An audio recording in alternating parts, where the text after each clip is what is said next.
This is going to be a lesson on how to reset a LUTRON drive, whether it be the QS64, the QS100, or the QS20. They're all the same. The process is all the same. On the motor, you're going to identify 4 indentations, 4 buttons. The first button is the close window. You're going to hold that button in until the lights flash, and then you get a solid green light. You're going to go to the open window adjacent to it, hold the button in until the lights flash, release that, it's going to go solid.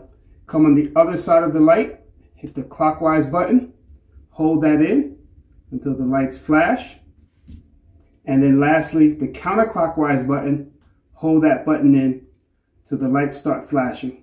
Once they flash blue, red, green, blue, red, green, the motor is reset.